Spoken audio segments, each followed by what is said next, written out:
Welcome to part 2 of this Football Manager 2019 experiment where I'm taking a look at a World Super League database. If you missed part 1, please go and check that out first. I'll put the link in the description below, and you can also find a link to download this database in the video description below as well. So in this part 2 I have holidayed 3 more seasons. We're at the end of the 2021-22 season, and as you can see in Division 1, Atletico Madrid have won the league twice now, Man City have won it twice. That's interesting. I mean, Bayern Munich nowhere to be seen in the top 3, as you can see here. Just to recap, this is how the first season finished, and I'll just go through now. So Man City won the second season ahead of Liverpool, Juventus and Atletico Madrid. Porto, Lyon, Milan and Schalke relegated. In the third season, Atletico Madrid returned to the top of PSG, Man City and Man United just behind. Leverkusen, Dortmund, Shakhtar and Sevilla relegated. Arsenal just about survive. And in the fourth and final season, Man City back to the top. Bit of dominance from 3 English teams there. City, United and Chelsea are up there with Real Madrid. Arsenal down in 16th, Spurs in 8th. Real Sociedad, Udinese, Mainz and Milan relegated from the top flight. This season, Caleri, playing for a relegated team, was top goal scorer.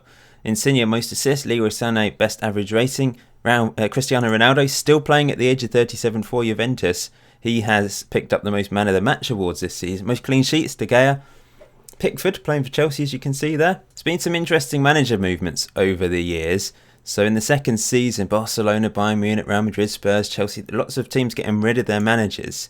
In the third season, once again, Real Madrid getting rid of their manager, as did Barcelona. Eddie Howe is now the manager of Manchester City after Pep left. And in the fourth season, we've seen Steven Gerrard become manager of Bayern Munich. Having a look at the season awards, we've had 4 different goalkeepers win the Goalkeeper of the Season award, as you can see there. Manager of the Season, Pep's won it. Diego Simeone's won it twice. Eddie Howe won it most recently for winning the title. Team of the Season, Messi and Ronaldo up front in that second season. Mbappe and Griezmann in the third season, all black and gold.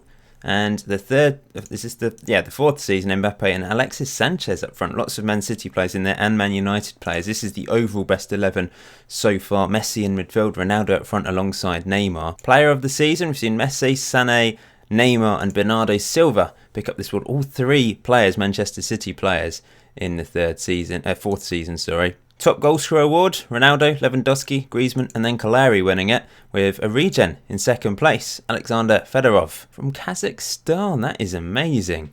A world-class Kazakhstani player. I think this is the young player of the year award. Mbappe's managed to win it twice in a row after Sané won it twice in a row. And most assists, Insigne has picked up twice now. Bruno Fernandes in the second season, Dybala in the third season. Most recently Insigne.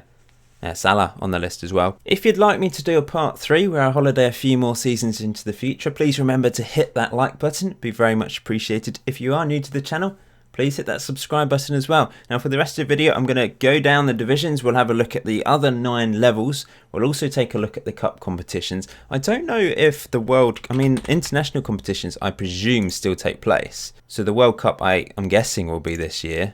Yeah, it is. So these are the teams that have qualified. So if I do a part 3, I can show you the World Cup. It's going to be a Winter World Cup, I believe, because it's hosted in Qatar, and that has been implemented into FM19. The Euros most recently were won by Germany, beating Sweden in the final. All of the Champions League, Europa League, all of that sort of thing doesn't exist, because this has kind of replaced that, really. It's a World Super League, of course. We've only got European teams in the top flight at the moment. Let's go down to Division 2 then. So we've seen Burnley get promoted to the top flight along with Dortmund, Leipzig and Shakhtar. Athletic Bilbao, Palmeiras, Fiorentina and Roma going down. That's a bit of a surprise. These are the most recent winners, as you can see there. Division 3. So there's 2 different tiers in Division 3. We've seen Southampton and Club America get promoted from Group A. In Group B, we've seen Boca Juniors and Wolves get promoted. So that's how the divisions look at the moment. Watford and Leicester relegated from Group B. Crystal Palace and Huddersfield from Group A, with a couple of North/South American teams as well. Division 4, this is what it looks like at the moment. The state of play. Toulouse and Bordeaux, 2 French teams, have managed to go up. Sampdoria, Feyenoord relegated. Besiktas relegated from Division 4. Division 5, Braga have managed to go up to the 4th level. Cardiff City have also gone up with Rangers. There's 4 groups in this particular level. Young Boys have been promoted as well. Division 6, sorry, Universidad Chile have managed to get promoted. I love this database. There's just so much depth to it, and there's so many. It is a true world database. It's not necessary. I mean, obviously the European teams are more likely to feature in the top division because their reputation is higher. But in theory, teams should be able to, from other continents, should be able to get to the top flight. If you took control of a team, I mean, that would be an interesting challenge. I mean, what on earth has happened to Chivas? Why have they only picked up 3 points this season? That is ridiculous. I mean, what is their history?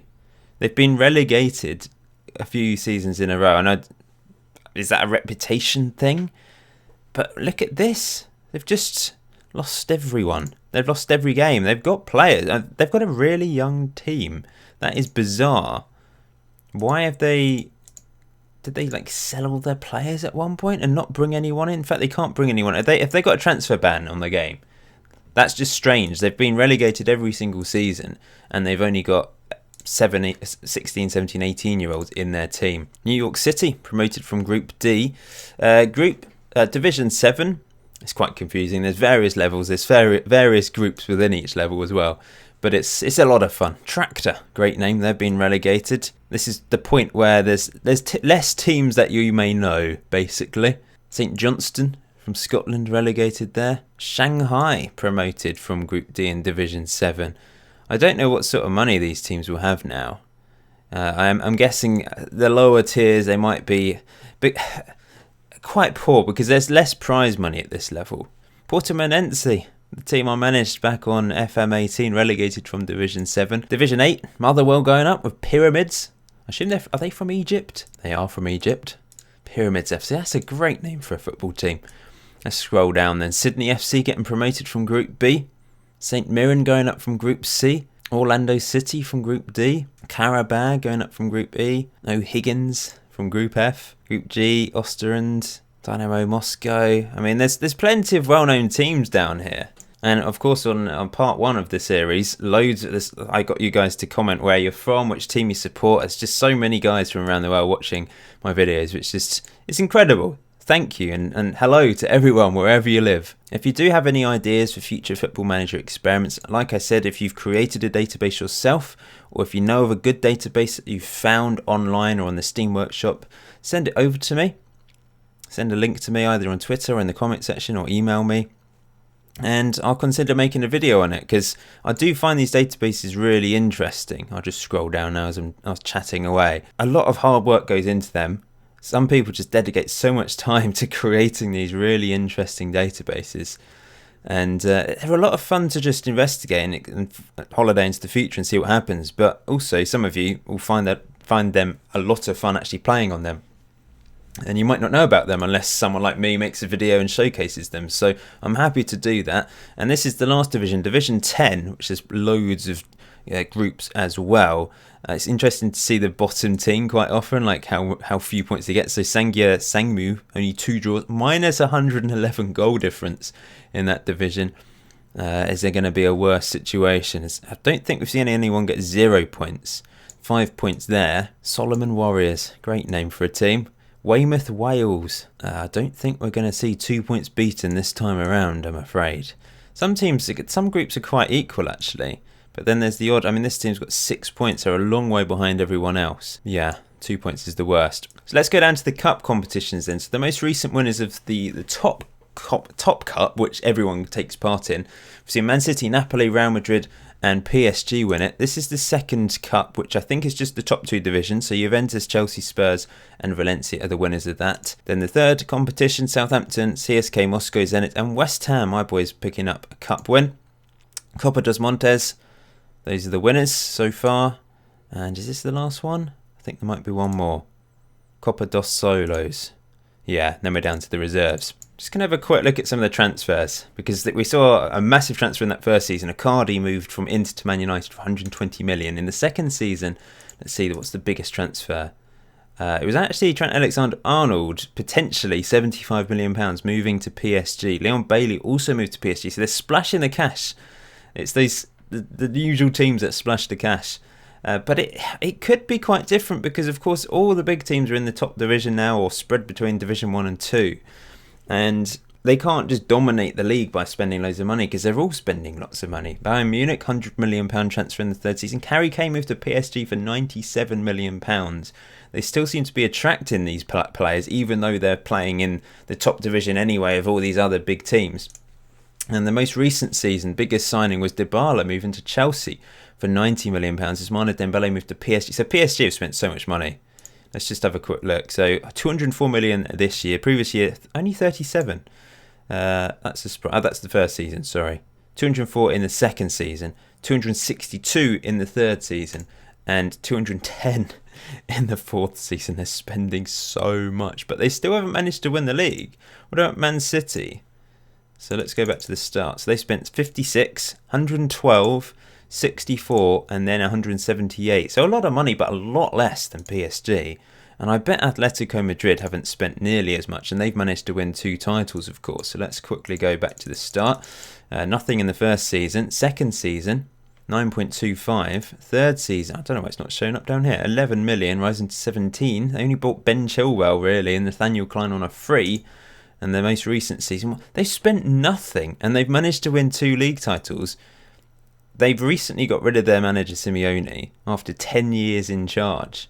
So it was at the end of this season, which is a surprise. They should have hung on to. I know they had a bad season in this fourth season, down in 12th place, but he's done a remarkable job spending nothing. They've still got Griezmann at the age of 31, still got Koke, Partey. They've brought in Chilwell, of course. They've still got Diego Godin at the age of 36 and Oblak in his prime at the age of 29. They've got some quality players. They didn't need to spend a huge amount of money. But that is still incredible for them to win 2 titles compared to these other teams that have spent loads of money. Man United with Mourinho probably have spent money as well. Yeah, why has it just vanished? That's really annoying. It usually shows the top fee here. But you can see they've spent tons of money in that second season. In the third season, 40.5 million on Zuma.